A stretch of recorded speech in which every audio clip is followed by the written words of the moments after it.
Hello, this is Dr. Eric Bricker, and thank you for watching A Healthcare Z. And today's topic is health insurance company subsidiaries. So, the major health insurance companies in America have a lot of subsidiaries, and those subsidiaries are confusing, and they have all sorts of different names, so it's not obvious what companies are actually subsidiaries of the major health insurance companies. So we're going to go through some of them today. It is so complicated. We have an A Healthcare Z first. It requires more than one whiteboard. So this is just part one. And in the second half of the video, we will have part two. Okay, first of all, we're going to start off with UnitedHealth Group. Okay, now UnitedHealth Group has the subsidiary of UnitedHealthcare Insurance, or UHC, and then there's a subsidiary of UnitedHealthcare Insurance, which is UMR, which is just the TPA underneath UHC for self-funded employers that need to do more flexibility than your traditional UHC, what are called ASO, administrative services only. Okay, next up, we have Optum. Of course, everybody's heard about Optum, right? Like the revenue from Optum is almost equal to the revenue of UHC itself. Okay, then Optum, look at this, it has a ton of subsidiaries. Okay, so one is OptumRx. That's the PBM within Optum. And then even OptumRx has a subsidiary within that, which is called Emisar. And Emisar is a group purchasing organization, a GPO that's actually headquartered in Europe that is used as a mechanism for collecting payments from the pharmaceutical companies.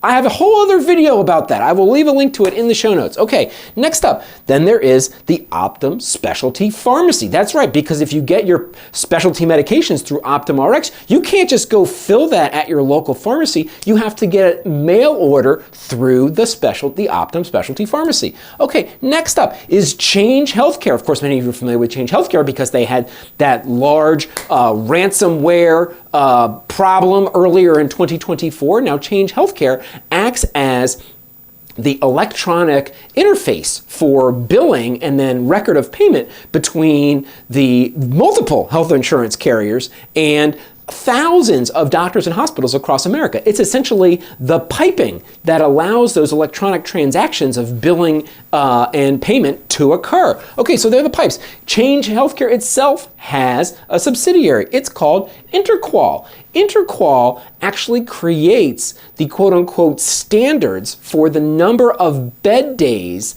that are allowed for various diagnoses. So if you have pneumonia, they'll give you 3 days in the hospital.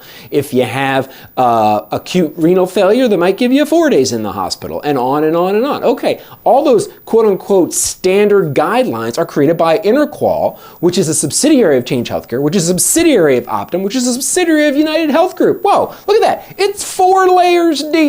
Okay, next up we have the Advisory Board Company. The Advisory Board Company is actually a consulting firm that consults 4 large hospital systems to show them how to get paid more. That's right.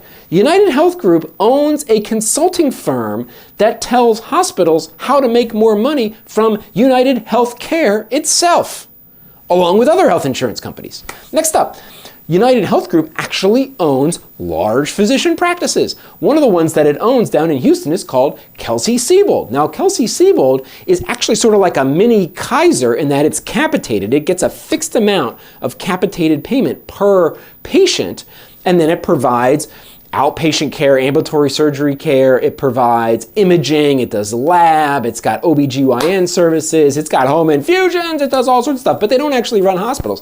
Then there's WellMed, which is again is a group of physicians in Texas and Florida and some other places as well, and again it's capitated similar to Kelsey-Seybold. They take care of Medicare Advantage patients.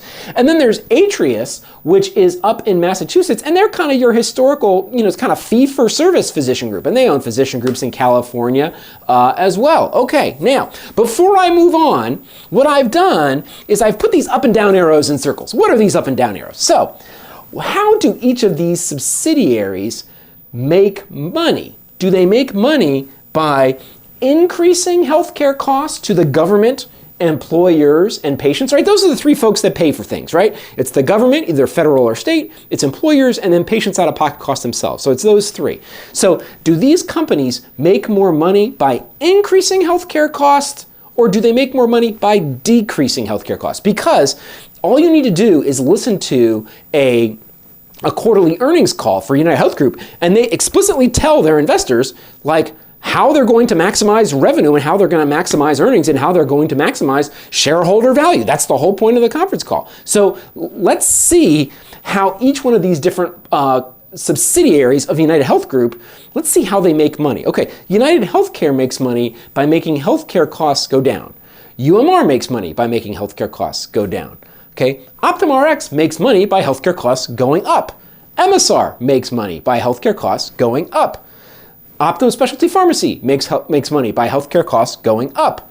Change Healthcare makes money by healthcare costs going up. They want more claims and they want to charge their hospital and doctor customers more money for processing those claims. So they want to add cost to the system in order to make more money for Change Healthcare. Okay, next, Interqual actually makes money by healthcare costs going down. So interestingly, a subsidiary of Change Healthcare that actually wants healthcare costs to go up, Interqual actually wants healthcare costs to go down. Okay, the advisory board company, they make money by having healthcare costs go up. Now, even within their physician groups, it varies. Kelsey-Seybold makes more money if healthcare costs go down. WellMed makes more money if healthcare costs go down. But Atrius, because they're traditional fee-for-service, they make more money if healthcare costs go up. So UnitedHealth Group makes money with a sort of mix and up and down arrows. All right. Let's move on to the Cigna Group. The Cigna Group has Cigna Healthcare, which is the health insurance arm, which is analogous to UnitedHealthcare, and then it has a TPA subsidiary that's called Allegiance, which is analogous to UMR. That's for self-funded groups that want more of that flexible TPA. Okay, next up, then there's Evernorth, which is the other main subsidiary of the Cigna Group. It's analogous to Optum. And Evernorth, the vast majority of Evernorth is actually Express Scripts, which is the very large PBM that is sometimes abbreviated ESI. And then ESI also has a subsidiary called Ascent Health Services, which again is headquartered in Europe and is just like Emisar. It's used as a mechanism for collecting payments from pharmaceutical companies for the PBM. Okay, next up, then you have Evernorth also has a subsidiary called eviCore. And eviCore is one of the two largest prior authorization companies in America. So they do a lot of the prior authorizations for United. United's outsourced much of their prior authorizations to eviCore, which is a subsidiary of their competitor, Cigna. So all these orthopedists and surgeons and all these other doctors that are trying to get prior cardiologists that are kind of trying to get prior authorization for services, they're actually using eviCore, which is actually a subsidiary of Evernorth, which is actually a subsidiary of the Cigna Group. So it's 3 layers deep. Okay, next up, Evernorth also has MDLive, which is a large telemedicine company. Next, you have Evernorth made a multi-billion-dollar investment in VillageMD, which is co-owned by Walgreens. And of course, there's like these VillageMDs that are in Walgreens pharmacies, and they're shutting a whole bunch of them down, and it's not working out. But they also own huge physician practices. It owns a huge physician practice in the Northeast called Summit Health, which is a bunch of like orthopedic surgeons and other specialists as well. So again, let's go through the up and down arrows for all the subsidiaries of Cigna, the Cigna Group, to see if they make more money when healthcare costs go up or if they make more money when healthcare costs go down. Okay, Cigna Healthcare makes more money when healthcare costs go down. Allegiance makes more money when healthcare costs go down. Express Scripts, as a PBM, makes more money when healthcare costs go up. Ascent Health Services makes more money when healthcare costs go up. eviCore is kind of similar to Interqual. eviCore makes more money when healthcare costs go down. MDLive, it's fee for service. They make more money when healthcare costs go up. VillageMD makes more money when healthcare costs go up. Again, it's fee for service. Summit Health, again, it's a massive fee for service physician practice. They make money when healthcare costs go up. So again, for the Cigna Group, you have a combination of up and down arrows. You even have up and down arrows within Evernorth. All right, so this is just the end of part 1. Stay tuned for part 2. All right, part 2 of health insurance company subsidiaries. Now we have CVS Health. Now CVS Health has a health insurance arm, and that is Aetna. And Aetna has one of these TPA subsidiaries as well, which is Meritain, which is analogous to UMR and Allegiance from United and Cigna. Next, you have CVS Caremark, which is the massive PBM within CVS Health. In fact, CVS Caremark, the PBM itself, is actually the largest part of CVS Health. And again, it too has a subsidiary called Zinc, which again is a group purchasing organization, which is analogous to the GPOs that the other PBMs have as well, again, as a mechanism for collecting payments from pharmaceutical companies. Next, then, you also have CVS Specialty Pharmacy. Again, if you're using CVS Caremark as your PBM and you need a specialty medication, then again, you can't just like walk into any random pharmacy to get that filled. You got to get a mail order through the CVS Specialty Pharmacy or through one of the CVS retail locations, which then brings me to the CVS pharmacy locations. Of course, all of the retail pharmacies that so many of us are familiar with. And then interestingly, a newer subsidiary is Cordavis. What in the world is Cordavis? Cordavis is actually a pharmaceutical manufacturer. That's right. CVS Health is actually starting to make its own medications. But in fact, they're not actually making anything. Cordavis doesn't have any like manufacturing plants. They just license it from other pharmaceutical companies that they contract with to make it. So essentially, Cordavis is just a pharmaceutical company like Shell Company. They don't actually have any manufacturing facilities. Okay, next up, we're moving on to Elevance Health, which is the largest Blue Cross plan in America. And Elevance has Anthem, which many of you are familiar with, and then they also have Wellpoint, and both of them are the health insurance arms. Anthem, of course, does commercial insurance, and then Wellpoint does a bunch of Medicare Advantage plans and Medicaid, and they also have ACA plans.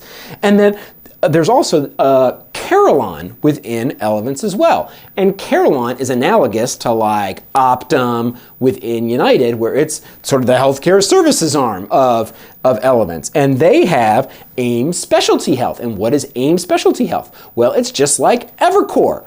So when most Blue Cross plans need prior authorization, they don't use eviCore, they use AIM Specialty Health, which does kind of the same thing that eviCore does. And then Carelon actually owns physician practices as well. It owns this physician group called Millenium Physician Group in Florida, which is a huge physician group. It's like one of the largest, if not the largest physician group in Florida. And it's actually a joint venture with a private equity firm called CD&R. Again, let's go through the up and down arrows for CVS Health and Elevance. Okay, again, where does this subsidiary of these two companies, does it make money when healthcare costs go up, or does it make money when healthcare costs go down? And so Aetna makes money when healthcare costs go down. Meritain makes money when healthcare costs go down. Caremark makes money when healthcare costs go up. Zinc makes money when healthcare costs go up. CVS Specialty Pharmacy makes money when healthcare costs go up. Cordavis makes money when healthcare costs go up. The CVS pharmacies themselves make money when healthcare costs go up. Next, we move to Elevance Health. Anthem makes money when healthcare costs go down. Wellpoint makes money when healthcare costs go down. Carelon subsidiaries, AIM Specialty Health makes money when healthcare costs go down. Millenium Physician Group, again, they do fee for service. So Millenium Physician Group, they make money when healthcare costs go up. So why? Why do United, the Cigna Group, CVS Health, and Elevance have all of these subsidiaries? So there's a variety of reasons. So one is to give the appearance of choice and competition. This is a strategy that's used by the hotel industry. Shoot, Marriott owns all the Westins, and then there's W Hotels, and then you've got like Marriott Courtyard, and then you've got all these other things. So you think you've got all these choices. You don't think they coordinate those prices for all those hotel rooms? Of course they coordinate all those prices for all those hotel rooms because they're all owned by the same company. So you as a consumer, you think you have a choice in all of these hotels when you really don't.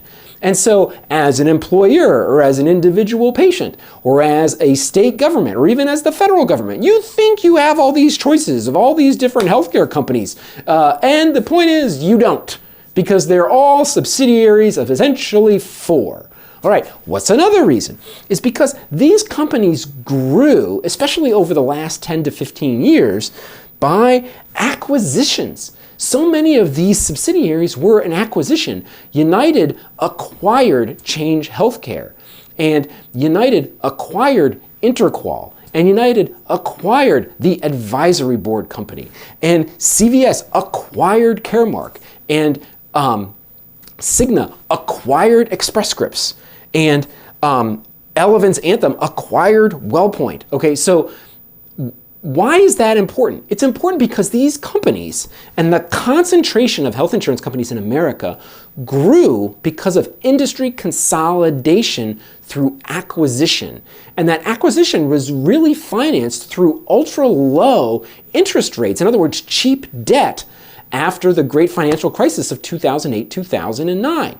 So these companies became huge behemoths, even larger than they were before, because of cheap debt and using that cheap debt to make acquisitions. Well, why does that matter? These companies didn't grow because they were better or faster or cheaper. These companies didn't grow by outcompeting. They grew by acquisition and cheap debt. So it's not like we're getting better, faster, cheaper service as a result of this consolidation where just the best horses won. The best horses didn't win. The hungriest horses won. The hungriest horses with the most ability to raise debt won. So that is why we have so many subsidiaries, and that is why I wanted to let you know what these subsidiaries are.